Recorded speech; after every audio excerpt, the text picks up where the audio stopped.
एक शवगृह में रेबेका एक इंटर्न है जो अपने अंतिम पर्यवेक्षित प्रक्रिया के लिए एक शव को एम्बाल्म कर रही है। आप बहुत अच्छा कर रहे हैं। वह हर छोटे विवरण का ध्यान रखती है और जब वह खत्म होती है तो शव नया जैसा दिखता है। उसका मेंटर रेमंड उसकी काम की प्रशंसा करता है जबकि उसकी कलाई पर पतले निशान देखता है जिसे वह जल्दी से दस्ताने से ढक लेती है। रेबेका फिर शव में एक कट लगाती है और सभी रक्त निकालना शुरू करती है। रेमंड मृत व्यक्ति की अंगुलियों को हिलते हुए देखता है लेकिन वह इस बारे में कुछ नहीं कहता। वह प्रक्रिया को पूरा करने के लिए शव में एम्बाल्मिंग तरल भरती है और रेमंड पुष्टि करता है कि वह पास हो गई है। इसके बाद रेबेका शव को रख देती है। वापस जाते समय लाइट्स झिलमिलाती हैं और वह भ्रम में ठहर जाती है, केवल यह सोचकर चलती है जैसे कुछ हुआ ही नहीं। अपने तैयारी कक्ष को साफ करने के बाद उसे आपूर्ति के लिए तहखाने में जाना होता है। हालांकि वहां बहुत अंधेरा है और वह हिलने में हिचकिचाती है।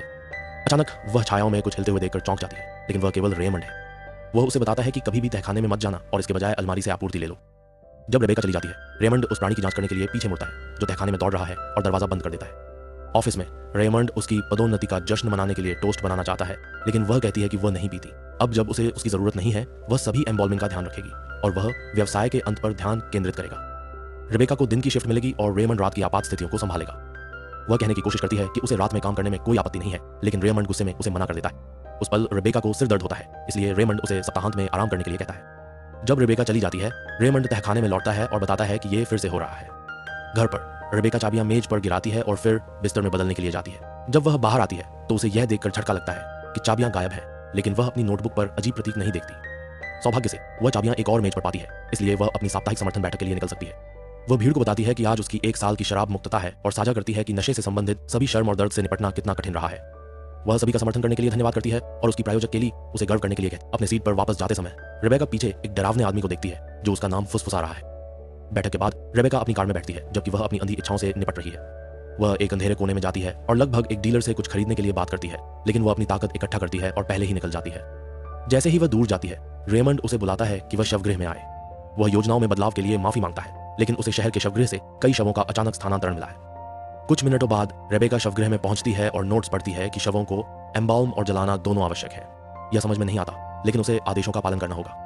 कुछ उत्साही संगीत लगाने के बाद वह पहले शव पर काम करना शुरू करती है, इसके साथ बात करते हुए जबकि ताजा घावों को देखती है। एक बार जब एम्बाल्मिंग तैयार हो जाती है, रेबेका संगीत बंद कर देती है और कागजी कार्य का ध्यान रखती है।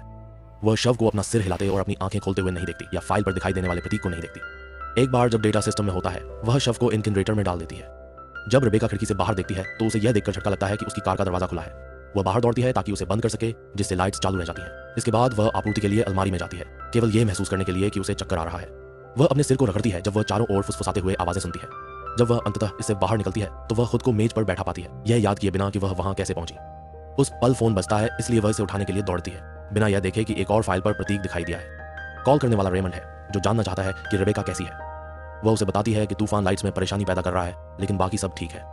फोन काटने के बाद रेमंड अपने शव पर पेंटिंग करने के लिए वापस जाता है। इस बीच रेबेका दूसरे शव को हिलाने लगती है, लेकिन जब बिजली चली जाती है तो रुक जाती है। वह शव को स्ट्रेचर पर अपना सिर और हाथ हिलाते हुए नहीं देखती। चूंकि उसका फोन लगभग बैटरी खत्म हो गया है, वह मोमबत्तियां खोजने के लिए ऑफिस जाती है। एक दराज में उसे एक छोटे बॉक्स में मोमबत्ती का चित्र मिलता है, लेकिन अंदर केवल कागज के स्ट्रिप्स होते हैं। एक स्ट्रिप जलाने के बाद वह शव के पास लौटती है और देखती है कि एक हाथ हिला, इसलिए वह उसे वापस जगह पर रख देती है। वह दीवार पर उसके पीछे चमकते हुए प्रतीक को नहीं देखती या चादर के नीचे शव को हिलते हुए नहीं देखती। यह मुस्कुराता है और यह दिखाता है कि इसकी आंखें सफेद हैं। एक बार जब वह शव इनकिनरेटर में होता है, रेबेका एक तीसरा शव बाहर लाती है जिसमें गंभीर कट और चोटें होती हैं। जब रेबेका एक आवाज सुनती है तो वह ऑफिस की जांच करने के लिए चली जाती है। शव अपनी आंखें खोलता है और अपना सिर हिलाता है, जबकि प्रतीक एक और कागज पर दिखाई देता है। ऑफिस में रेबेका एक अजीब आकृति को हिलते हुए देखती है और मानती है कि यह रेमंड है। हालांकि आकृति उसकी पलक झपकने पर गायब हो जाती है, इसलिए वह मानती है कि यह उसकी कल्पना थी। जब रेबेका तैयारी कक्ष में लौटती है तो उसे यह देखकर झटका लगता है कि शव गायब है। फिर फोन फिर से बजता है और वह इसे उठाती है, केवल यह सुनने के लिए कि एक आवाज कह रही है, तुमने ये मेरे साथ किया, ये सब तुम्हारी गलती है। एक डरी हुई रेबेका फोन काट देती है, फिर भी फोन बजता रहता है, इसीलिए वह इससे दूर चली जाती है जबकि वह अपने चेहरे को छूती है। वह तब घबरा जाती है जब उसे अपने हाथ पर खून मिलता है और तुरंत अपनी चोट को ढकने के लिए अपनी कोट उतार देती है। लेकिन जब वह फिर से देखती है तो उसका हाथ साफ है। फोन लगातार बज रहा है। रेबेका फिर से उसे उठाती है। वही आवाज कहती है कि वह एक लापता व्यक्ति की रिपोर्ट करना चाहता है, जिससे रेबेका को एहसास होता है कि यह उसका पिता बहन है। वह बताता है कि उसकी 14 वर्षीय बेटी रेबेका गायब हो गई है और उसे याद आता है कि वह उस दिन झील के पास बेहोश हो गई थी जब उसने कुछ दोस्तों के साथ समय बिताया था और बहुत ज्यादा पी लिया था। चूंकि पुलिस ने उसे रिपोर्ट के लिए 24 घंटे इंतजार करने के लिए कहा था, बेन खुद उसे खोजने निकला। वह रात थी जब वह मरा और रेबेका अभी भी इसके लिए दोषी महसूस करती है। एक अजीब प्राणी का दृष्टि देखने के बाद वह बेहोश हो जाती है। सुबह रेबेका अपने बिस्तर में जाकर चौंक जाती है। वह आईने में खुद को देखती है, इससे पहले कि वह सुनती है कि कोई उसके दरवाजे पर दस्तक दे रहा है। जब वह बाथरूम से बाहर निकलती है तो आईना धुंधला हो जाता है और मुझे अंदर आने 2 संदेश प्रकट होते हैं। रेबेका दरवाजा खोलती है और उसे कैली मिलती है। जो उसे फिर से गिरने के लिए डांटती है। ऐसा लगता है कि रिबेका को घर आने या मदद के लिए उसे कॉल करने की याद नहीं है। वह शपथ लेती है कि उसने कुछ नहीं लिया, लेकिन केली उस पर विश्वास नहीं करती, जिससे वह टूट जाती है। जब केली उसे सांत्वना देने के लिए गले लगाती है तो रिबेका उसे बहुत कसकर पकड़ लेती है। केली उसे धक्का देती है और देखती है कि रिबेका की आंखें पीली हो गई हैं, इसलिए वह भागने की कोशिश करती है। रिबेका उसे पकड़ लेती है और रसोई में फेंक देती है, इससे पहले कि वह केली की उंगली काट ले। फिर वो केली को फर्श पर फेंक देती है और एक बोतल के खोले से उसके कान में चाकू मारती है, उसे मारने के लिए कुछ बार घुमाती है। इसके बाद रिबेका टूट जाती है। वह जो कुछ किया है उससे चौंकी हुई है। वह खून धोती है इससे पहले कि रेमंड को कॉल करे, जो तुरंत उसे शवगृह वापस भेज देता है। जब वह नहीं कहने की कोशिश करती है, रेमंड समझाता है कि वह जानता है कि वह क्या गुजर रही है, इसलिए वह कार्यालय में समझाएगा। जब रिबेका परेशान होती है क्योंकि रेमंड ने हमेशा सब कुछ जाना और कुछ नहीं किया, केली उठती है और अपने कान से बोतल के खोले को निकालती है। रिबेका उसे देखती है और तुरंत भाग जाती है, केवल दरवाजे पर असली केली को पाने के लिए।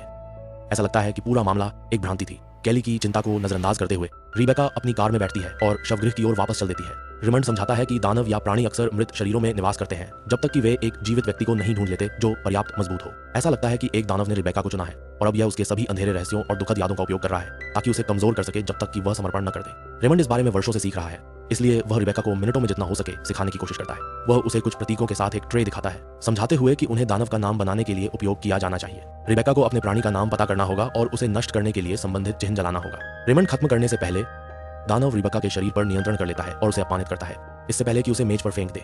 वह एक आग की छड़ी पकड़ती है और करीब आने की कोशिश करती है, लेकिन रेमंड अपनी शर्ट खोलता है ताकि एक सुरक्षा प्रतीक का टैटू दिखा सके। फिर वह कार्यालय से बाहर भागता है और दरवाजा बंद कर देता है। ठीक उसी समय जब दानव उसे पकड़ने वाला, जब रिबेका सामान्य होती है तो वह रेमंड से दरवाजा खोलने की भीख मांगती है, लेकिन वह माफी मांगता है और चला जाता है। जब प्राणी तैयारी कक्ष में प्रकट होता है, रिबेका चारों ओर दौड़ती है एक खुला दरवाजा या खिड़की खोजने के लिए, लेकिन कोई फायदा नहीं होता। वह फोन की कोशिश भी करती है, लेकिन यह काम नहीं कर रहा है। रिबेका रेमंड के नोट्स पढ़ने का निर्णय लेती है, केवल अपनी दादी को खिड़की के बाहर प्रकट होते हुए देखकर ध्यान भंग करने के लिए। बूढ़ी औरत मीठी आवाज में उसे कहती है कि उसे अंदर आने दे क्योंकि बाहर ठंड है, लेकिन वह अचानक आक्रामक हो जाती है और खिड़की पर दस्तक देती है, जबकि वह रिबेका को एक निराशा कहती है। उसकी आवाज गहरी हो जाती है और जल्द ही एक गरज में बदल जाती है। जब रिबेका मुड़ती है तो वह बेन को उसके चेहरे पर खून के घावों के साथ देखकर चौंक जाती है। वह कहता है कि उसने उसे एक चाकू लाया है ताकि वह फिर से आत्मनाश कर सके और वे एक साथ हो सके। चाकू बेन के हाथ को काटने के बाद वह रिबेका पर कूदता है और उसके पैर में कई बार चाकू मारता है, जबकि उसकी दादी चिल्लाती रहती है। अचानक रिबेका इससे बाहर निकल जाती है और समझती है कि यह एक और भ्रांति है। वह फिर से आत्मनाश करने के करीब थी, इसलिए वह आतंक में चाकू छोड़ देती है। फिर बेन गलियारे में फिर से प्रकट होता है और कहता है कि वह मरेगी जब वह करीब आता है, इसलिए रिबेका अगले कमरे में छिप जाती है और दरवाजा बंद कर देती है, जबकि रिबेका कई आवाजों से अपनी मृत्यु की घोषणा सुनती रहती है। रेमंड शवगृह को कॉल करने की कोशिश करता है, लेकिन कोई फायदा नहीं होता। इसके बाद रिबेका खिड़की के माध्यम से देखती है और देखती है कि बेन चला गया है। वह यह भी खोजती है कि लापता शरीर वापस आ गया है। वह तैयारी कक्ष में वापस जाने का निर्णय लेती है और कुछ चीजें उठाती है ताकि वो अपनी चोट को टांग सके। उस क्षण में शरीर उठता है, केवल रिबेका के देखने पर फिर से लेट जाता है। जब वह टांके खत्म कर लेती है तो उसे एक आवाज सुनाई देती है जो उसे काटने के लिए कहती है। वह एक चाकू उठाती है और शरीर के करीब जाती है, जो फिर से जाता है और उसके लिए चाकू के लिए उससे लड़ने लगता है। कुछ संघर्ष के बाद रिबेका आग की छड़ी के लिए पहुंचती है और शरीर को गर्दन में चाकू मारने में सफल होती है, लेकिन दानव मजबूत है और इसे आसानी से बाहर खींच लेता है। रिबेका कुछ तार उठाती है और उसे शरीर के चारों ओर बांध देती है, जबकि दानव की आवाज में हंसता है। फिर रिबेका अंततः फोन उठाती है और रेमंड उसे करने के लिए सिखाना खत्म करता है। उसके निर्देशों का पालन करते हुए रिबेका अपने खून को उस प्रेत शरीर पर डालती है, इससे पहले कि उसे जलाने के लिए धकेल दे। दुर्भाग्यवश यह काम नहीं करता है और जलाने वाला फट जाता है, रिबेका को उड़ाते हुए। एक फ्लैशबैक दिखाता है कि एक किशोरी रिबेका अस्पताल के स्ट्रेचर पर बंधी हुई है। युवा लड़की अचानक अपनी वयस्क अवस्था में बदल जाती है और रिबेका जागती है, यह जानने के लिए कि वह जलाने वाले के अंदर है। वह घबरा जाती है और वह दोहराती है कि यह असली नहीं है जब तक कि वह कमरे में वापस नहीं आती। बाद में रिबेका रेमंड को फोन करती है और बताती है कि यह काम नहीं किया। हालांकि रेमंड खुलासा करता है कि उसने उससे बात नहीं की, जिसका मतलब है कि यह एक दानव का चाल था। रेमंड उसे नीचे कुछ टेप खोजने के लिए कहता है, लेकिन उसकी आवाज तब बदल जाती है जब उसके निर्देश यातना में बदल जाते हैं। प्राणी दरवाजे के पीछे से देखता है, जबकि रेबेका दानव की आवाज सुनती है जो उससे अपने पिता को बचाने के लिए कहती है। रेबेका तहखाने में जाती है जहां उसे एक बंद दरवाजा और टैप के साथ एक छोटा कमरा मिलता है। वह कुछ चलते हुए देखकर चौंक जाती है, लेकिन यह बस एक गिरता हुआ बॉक्स है और चीजें अलमारियों से गिरने लगती हैं, इसलिए रेबेका ऑफिस में वापस दौड़ती है। जब वह टेप चलाती है तो उसे अंततः रेमंड से वह निर्देश मिलते हैं जिनकी उसे आवश्यकता होती है।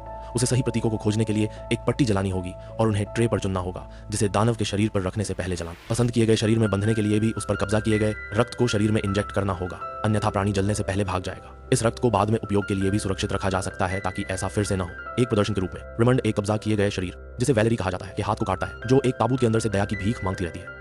रेबेका रेमंड के नोट्स को एक आखिरी बार देखती है, फिर वह एक कागज की पर्ची जलाती है और कमरे में घूमती है जब तक कि उसे दीवार पर एक प्रतीक नहीं मिलता। वह ट्रे पर वही निशान लगाती है और फिर दूसरों की तलाश जारी रखती है। जल्द ही बेन फिर से प्रकट होता है और उसे मीठे शब्दों से भटकाता है, फिर उसके गले को पकड़कर उसे घुटन देने लगता है। जब बेन उससे कहता है कि उसे अंदर आने दे और दानव की तरह हंसता है, तो रेबेका इसे बाहर निकलने में सफल होती है। फिर वह तहखाने में रहस्यमय दरवाजा खोलती है जहां उसे दीवार में एक छेद मिलता है जो उसे रेमंड को वैलेरी के साथ निपटते हुए देखने की अनुमति देता है। वह मदद के लिए लगातार भीख मांगती रहती है, लेकिन रेमंड कहता है कि वह अब वैलेरी नहीं है। जब रेबेका ध्यान हटाती है तो वह खुद को एक ताबूत के अंदर पाती है, इसलिए वह ढक्कन पर थपथपाती है। अचानक दरवाजा अपने आप बंद हो जाता है और कमरा पानी से भरने लगता है। एक निराश रेबेका शौचालय पर चढ़ने की कोशिश करती है, लेकिन वह फिसल जाती है और सिंक पर अपना सिर मारती है, इसलिए वह बेहोश हो जाती है। एक और फ्लैशबैक दिखाता है कि बेन एक युवा रेबेका को झील के पास पाता है। वह मदद के लिए चिल्लाता है, लेकिन कोई नहीं आता, इसलिए वह उसे बताता है कि वह इंतजार करे, जबकि वह डॉक्टर की तलाश में जाता है।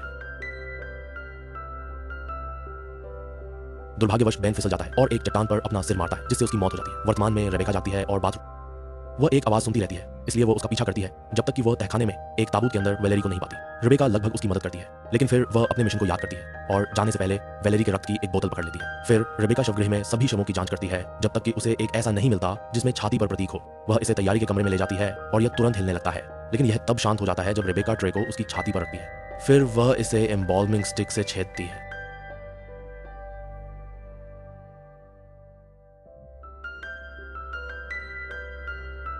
ताकि इसे वैलेरी के रक्त से इंजेक्ट किया जा सके। जब ये बाद में रेबेका तहखाने में लौटती है, लेकिन प्राणी अभी भी वहां है। बेन उसके पीछे प्रकट होता है और कहता है कि यह कभी खत्म नहीं होगा, इससे पहले कि वह उसे सीढ़ियों से धकेल दे। रेबेका बेहोश हो जाती है जब वह गिरती है और प्राणी उसके पास आता है, जबकि एक और फ्लैशबैक शुरू होता है। यह पता चलता है कि बेन ने जंगल में दानव को देखा और वह इतना चौंका कि वह गिर गया। जब युवा रेबेका जागती है तो उसका पिता पहले से ही मर चुका होता है। वर्तमान में रेबेका जागती है और अपने पिता से माफी मांगती है क्योंकि उसकी लत ने उसकी मौत का कारण बना। बेन उससे कहता है कि वह खुद को दोष देना बंद करे, क्योंकि वह नहीं चाहता कि वह हमेशा उसे दर्द के साथ याद करे। जब रेबेका अंततः जाने देने के लिए सहमत होती है तो वह सच में जागती है। बाहर एक खूबसूरत दिन है और उसके कपड़ों पर कोई रक्त नहीं है, लेकिन वह अभी भी वैलेरी को सुन सकती है। रेबेका तहखाने में लौटती है और वैलेरी को मुक्त करने के लिए ताबूत खोलती है, जिसकी पीठ पर कुछ भयानक घाव हैं। अचानक वैलेरी दानव की आवाज में उसे बेवकूफ कहती है और उसे फर्श पर फेंक देती है। जब वैलेरी उसे मारने वाली होती है तो रेमंड आता है और एक प्रार्थना पढ़ता है, जबकि वह उसे अपना टैटू दिखाता है। वैलेरी को फिर से ताबूत में धकेल दिया जाता है और रेमंड उसे फिर से बंद कर देता है। बाद में ऑफिस में रेमंड रेबेका से माफी मांगता है कि उसने उसे अकेले दानव का सामना करने दिया।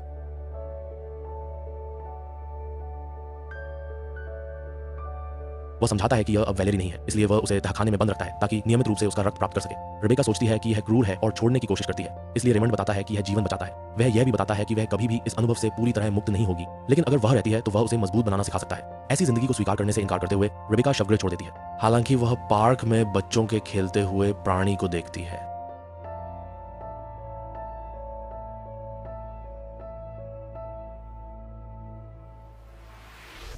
यह महसूस करते हुए कि रेमंड सही है, वह फिर से अंदर जाती है ताकि अपनी नई नौकरी को स्वीकार करें। सुनिश्चित करें कि आप सदस्यता लें और अधिक वीडियो देखने के लिए सूचनाएं चालू करें। Make sure to subscribe and turn on notifications so you can watch more videos. Videos like this. Thanks for watching.